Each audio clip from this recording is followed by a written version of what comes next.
जो पुराने मेडिकल उनके ऊपर मेडिकल ये यूडीआईडी कार्ड नहीं बनाया जा रहा।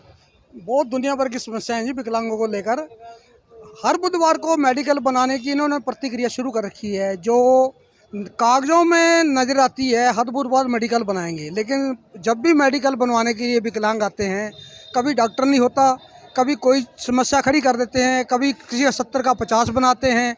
जबकि हमने पीछे इनके एक आरटीआई मांगी थी सरकार से भी, पुराने जो सर्टिफिकेट हैं जो परमानेंट है उनको दोबारा मेडिकल आप क्या करोगे? जिसका हाथ कटा हुआ है, पाँव कटा हुआ है, उसका क्या ठीक होगा? जब वो परमानेंट हैं तो परमानेंट का क्या मतलब रहेगा जब आप दोबारा मेडिकल कर रहे हो? उसको दोबारा मेडिकल के नाम पे सबके साथ भेदभाव किया जा रहा है। प्रशासन द्वारा धक्केशाही है। आरटीआई के माध्यम से इन्होंने हमें लिख के दिया है भी सरकार की तरफ से हमारे ऐसा कोई आदेश नहीं है, फिर भी विकलांगों को परेशान किया जा रहा है। ना बैठने की कोई व्यवस्था है, ना पीने का पानी है, ना कभी डॉक्टर आते हैं। अब हम देख रहे हैं पिछले 3 बुधवारों से लगातार कोई डॉक्टर नहीं आ रहा, जबकि 100% विकलांग है, अपना साधन करके आते हैं, उनका लगातार जेब खर्चा हो रहा है, बहुत परेशान है। आज बरसात हो गई है, बरसात में इतने परेशान हुए विकलांग जिसका कोई अंत नहीं है। हमारे साथियों को बहुत ही परेशानियां आई और हम इस बात को लेकर सीएम मैडम से मिले हैं। सीएम मैडम को सारी हमारी बात रखी है, सीएम मैडम ने हमारी बात सुनी है। सीएम मैडम ने यह कहा है भी कल को आप आ जाओ, आपकी बात का सलूशन किया जाएगा। लेकिन हमें पता है प्रशासन ने जो स्थितियां बना रखी हैं, जो विकलांगों के साथ धक्काशाही है, विकलांगों की पेंशन काटने का प्लान है कोई, जबकि सरकार की तरफ से कोई लेटर नहीं है इनके पास।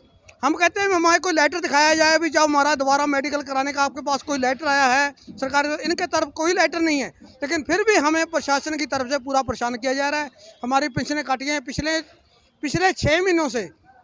जो अशरत की पेंशन 100% उनकी बच्चों को और विधवाओं को पेंशन मिलती थी, वो पेंशनें पिछले 7 महीनों से बंद पड़ी हैं।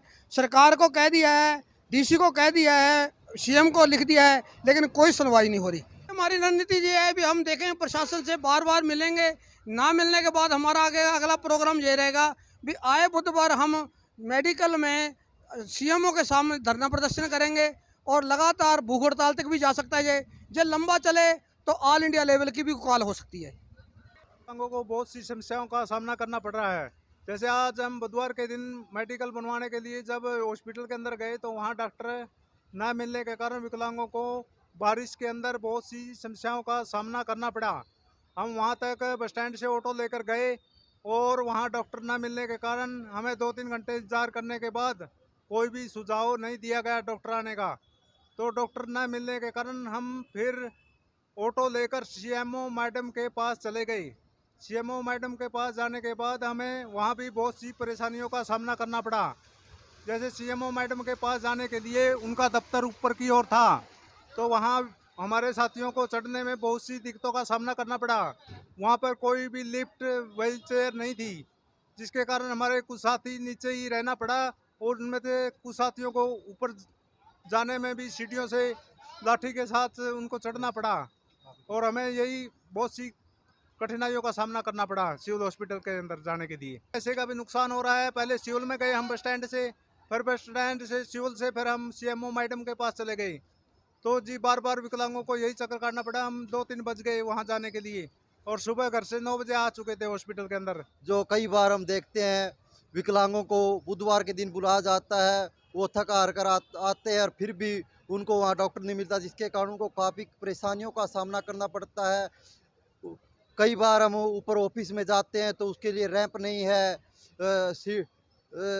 व्हील चेयर का प्रबंध नहीं है, बैठने के लिए कोई सुव्यवस्थित जगह नहीं है, जिसके कारण विकलांग को काफ़ी परेशानियों का आने वाले टाइम में पेंशन को लेकर के भी काफ़ी परेशानियों का सामना करना पड़ सकता है। इसलिए हमारी प्रशासन से, सिविल हॉस्पिटल का जो प्रशासन है उससे मांग है कि जो पुराने मेडिकल है उसी के ऊपर यूडीआईडी कार्ड बनाए जाए, उसी को देख करके यूडीआईडी कार्ड बनाया जाए ताकि विकलांगों को यहाँ आना ना पड़े।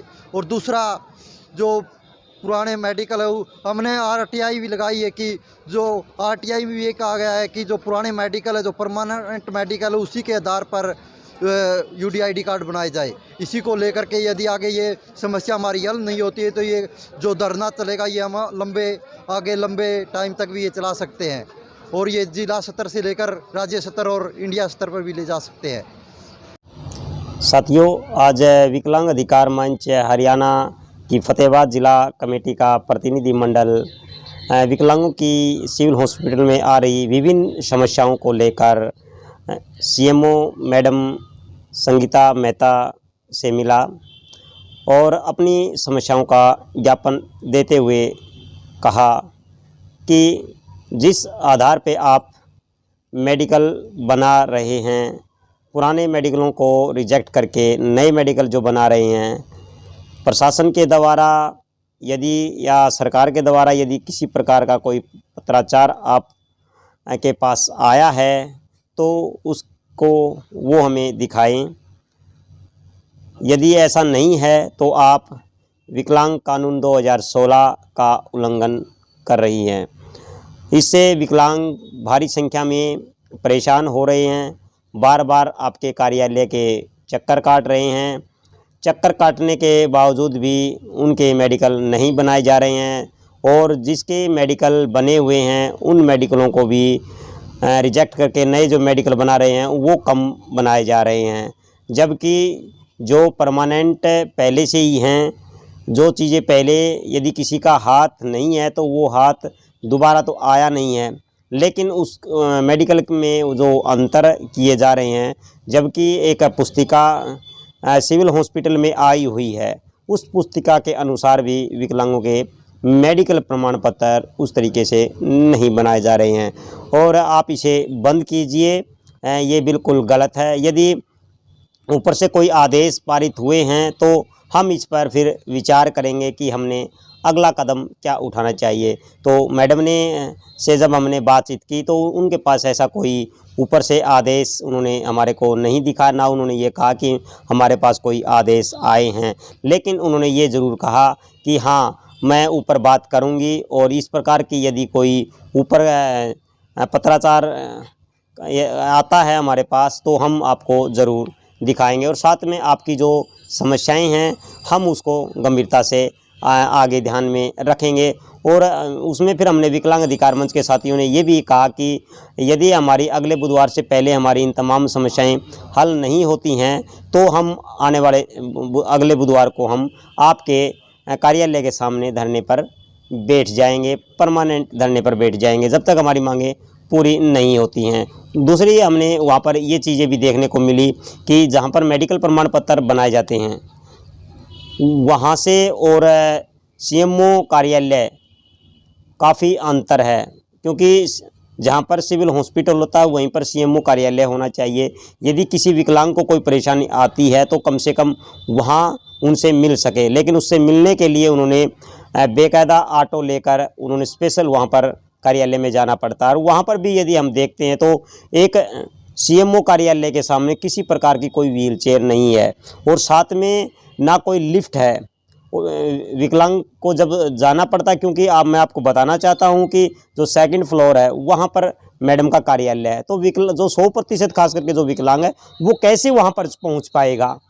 अभी हमारे पास वहां पर एक केस आया हुआ भी था, वो मेडिकल से संबंधित ऊपर बातचीत करने के लिए गया तो वो लड़का, तो उन्होंने कहा कि आप अपने पिताजी को बुलाइए, इस मेडिकल हम तब हम देखेंगे आपकी क्या शिकायत है। लेकिन जब वो उसके पिताजी से उन्होंने बात की तो वो कहा कि मैं ऊपर जा ही नहीं सकता, क्योंकि मैं चल नहीं सकता इतनी ऊंचाई पर।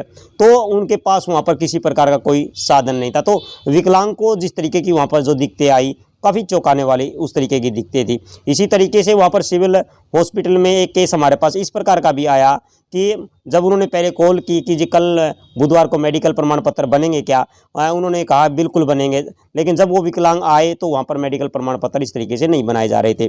तो ये भी एक बार बार विकलांगों को इस तरीके से मतलब कुछ बोल दिया जाता है और बाद में कुछ अलग कुछ और किया जाता है। तो ये भी एक तरीके से विकलांग काफ़ी परेशान हो रहे हैं। दूसरी बड़ी और चीज़ पर भी मैं एक प्रकाश डालना चाहूँगा कि ऑर्थो का जो डॉक्टर वहाँ पर अभी तक नहीं है। तो आप देखिए कि इतने ज़्यादा ऑर्थो के केस वहाँ पर आते हैं तो वो क्या करें।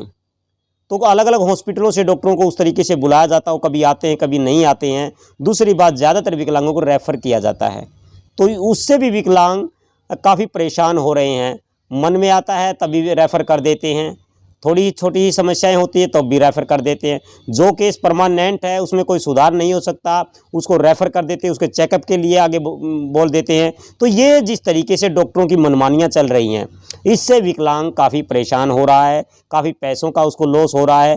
पहले से ही उसके पास पैसे नहीं हैं, बेरोज़गारी के हालात में वो जीवन यापन कर रहा है, केवल 2,500 की पेंशन में वो अपना गुजारा कर रहा है। तो उस हालात में यदि इस तरीके के केसों को देखना पड़े तो काफ़ी बड़ी मुश्किल उसके लिए बनी हुई है। साथ में वहाँ पर बैठने की व्यवस्था उस तरीके से हॉस्पिटल में नहीं है, तो विकलांग पीने के पानी की व्यवस्था उस तरीके से नहीं है। तो ये छोटी छोटी जो समस्याएं हैं वो भी उनके लिए मतलब लागू नहीं की जा रही है। तो इससे और शर्मनाक बात क्या होगी प्रशासन की। तो प्रशासन ने इसके ऊपर गंभीरता लेनी चाहिए और हमने बिल्कुल मैडम को ये कहा है कि ये जो छोटी छोटी जो समस्याएं हैं ये इनको भी यदि आप हल नहीं कर सकते हैं तो हमने कोई ना कोई अगला रास्ता अपनाना पड़ेगा। अब हम इन तमाम समस्याओं को लेकर हम आगे हमारे जो विकलांग कमिश्नर हैं हम उसको भी लिखित में पंचकुला भेजेंगे और साथ में हमारे जो मुख्यमंत्री हैं मनोहर लाल खट्टर जी उनके पास भी हम इसकी शिकायत ज़रूर दर्ज करेंगे।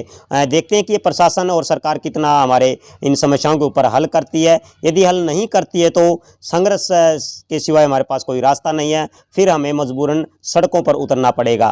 तो साथियों आप अगले बुधवार के लिए तैयार रहें और ज़्यादा संख्या में आप अपने सिविल हॉस्पिटल बुधवार फतेहाबाद में ज़रूर पहुँचें, क्योंकि ये लड़ाई हम सबकी लड़ाई है और जब तक ये हमारी मांगें पूरी नहीं होती है, जो हमारे अधिकार हैं वो भी हमारे को यदि नहीं दिए जाते हैं तो हमें एकजुट होकर थोड़ी ताकत के साथ हमें इस आंदोलन में आना पड़ेगा। तो हम तमाम उन फतेहाबाद के विकलांग साथियों से अपील करना चाहते हैं कि ज़्यादा संख्या में अगले बुधवार को साथी वहाँ पर पहुँचे।